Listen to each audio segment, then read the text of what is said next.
It is just as impossible to attain true and lasting success without living in harmony with the laws of life, as it is criminal to live at peace in the communities whose laws he breaks. Just as he is eventually punished because of his predatory habits and incarcerated and restrained, so also nature punishes, incarcerates, and restrains us when we break her laws.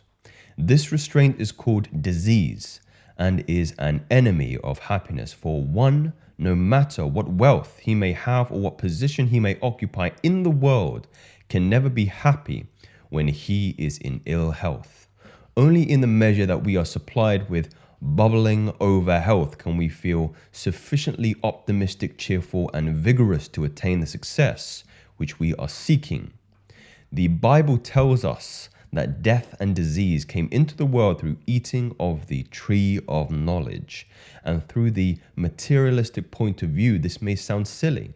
Let us not dismiss this story without looking at it a little closer. We shall find that it is perfectly in harmony with scientific facts, as shown in the world today. Consider the meaning of the tree of knowledge as illustrated by the latter remarks. Adam knew his wife, and she bore Abel. Adam knew his wife, and she bore Seth. And Mary's words to the angel, "How shall I conceive, seeing I know not a man?" For these and many similar remarks, it is evident that the tree of knowledge was symbolical expression of the generative act. Mankind is thus, as the Bible said, conceived in sin and therefore subject to death, and from there would seem to be no escape. I made a video many weeks ago now, maybe months ago, that pertained to the particular vernacular that is used in the Bible here. Abel knew his wife is indicative of the generative act. So this is consistent and accurate, therefore.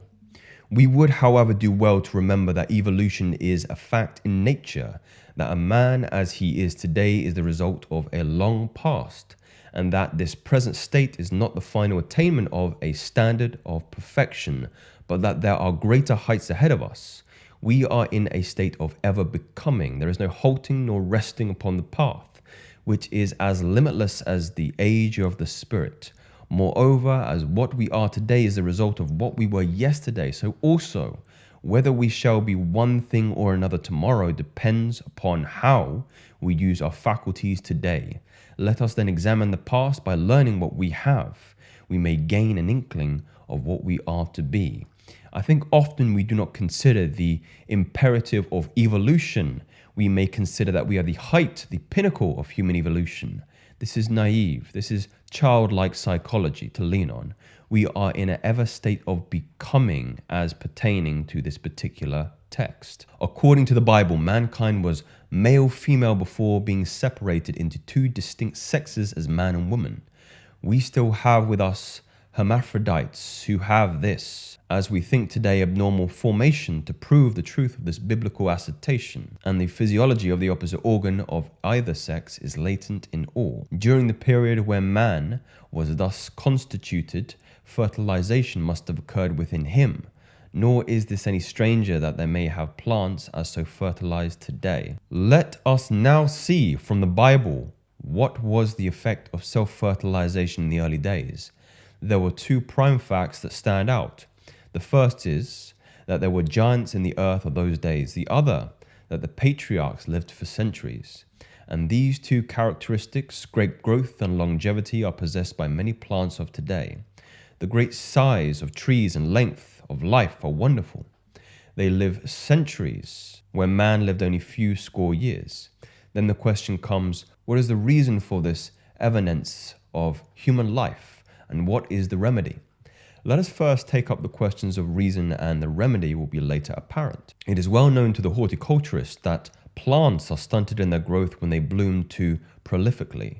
A rose may bloom to such an extent that it dies. Therefore, the wise gardener prunes the buds from the plant so that the strength may go partly into growth instead of blossom.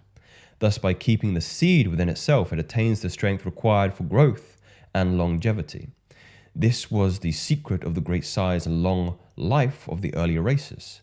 as it is the secret of size and longevity of the plants today.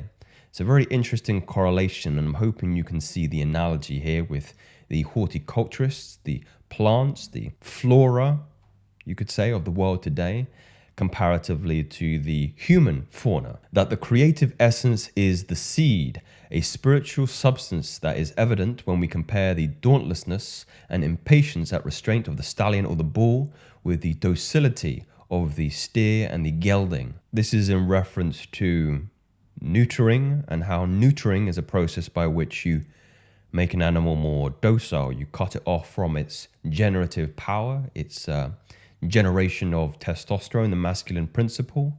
And if individuals are neutering themselves through compulsive self-pleasuring, then the effect of docility is very much apparent. Moreover, we know that the confirmed libertine and degenerate become sterile and emaciated. When these facts have sunk into our consciousness, it will not be difficult to realize the truth of the Bible assertion that the fruit of the flesh which brings us under the law of sin and death is first and foremost fornication, whereas the fruits of the Spirit, which make for immorality, are said to be principally continence and chastity. Consider also the child and how the creative force is used within the child itself to cause enormous growth during the early years. But at the age of puberty, the birth passions commences to check growth. The vital force then produces seed in order to find growth and expression elsewhere, and thenceforth growth is stunted.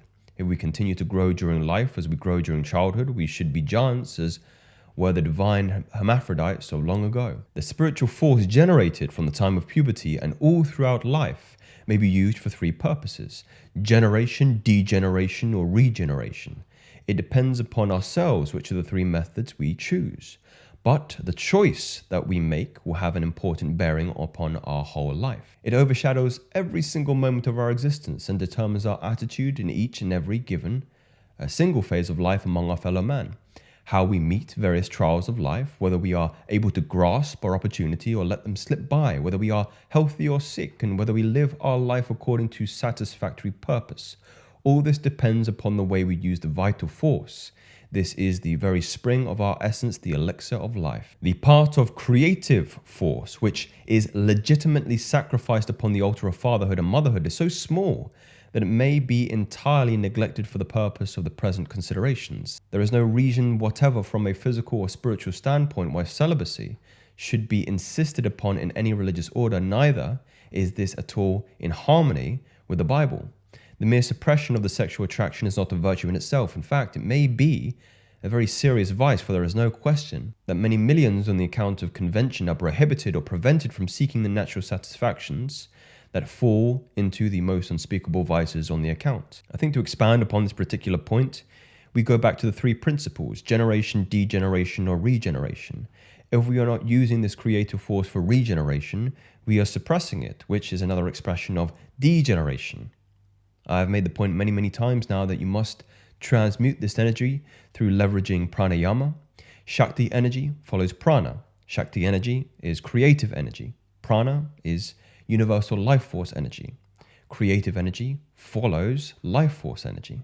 If you move the breath throughout the body, the Shakti, the creative energy, will follow. In a more scientific lens or vernacular, you can use and move bioelectrical energy through breath and store it in the nerve plexuses in the ganglions, particularly the solar plexus. There are very few who will defend abuse of the generative function.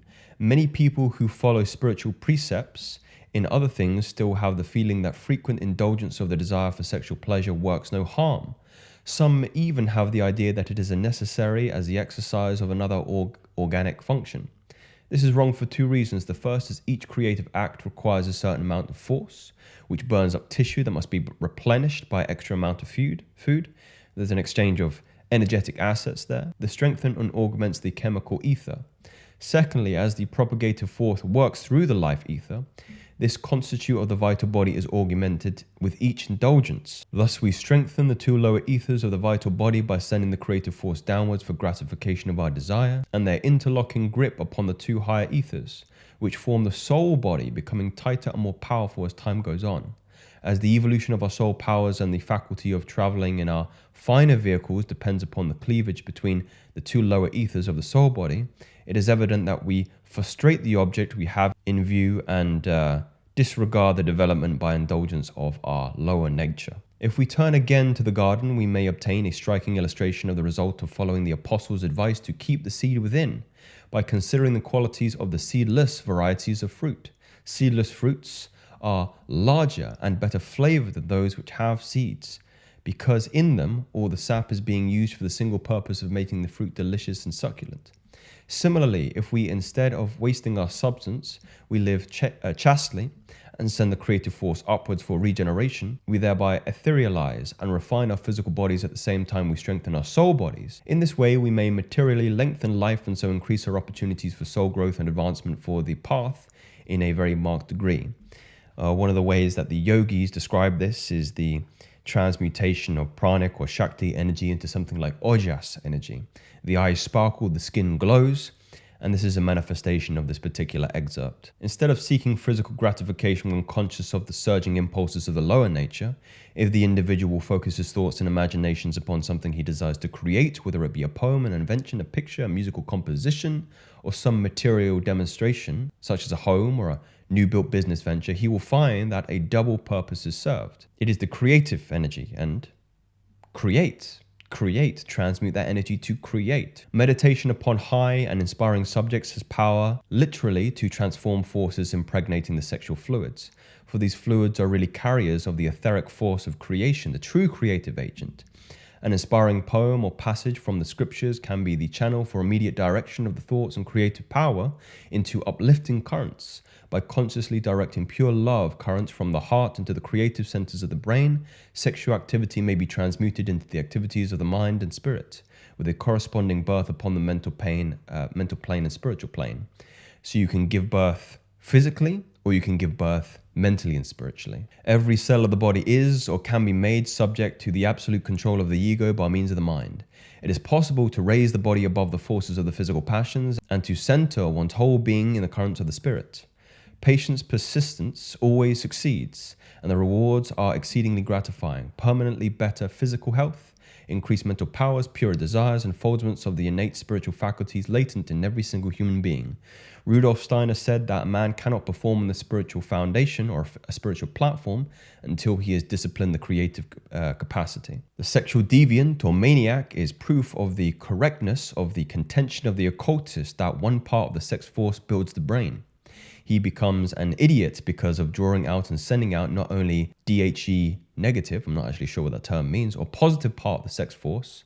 So it's the positive part of the sex force, according to what male or female, which is normally to be used through the sexual organ for propagation. But in addition to that, some of the force which should build up the brain. This is called neurasthenia, a weakness of the nerves and weakness of the grey matter. I go into long lectures on my Patreon on the subject if you want long-form content on this.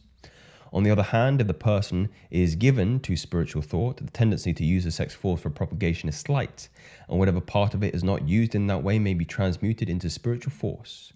The Holy Spirit is the creative energy in nature, and the sex energy is a reflection in man. Misuse or abuse of the power is a sin that is not forgiven, but must be expiated in impaired efficiency of the vehicles in order thoroughly to teach us the sanctity of the creative force.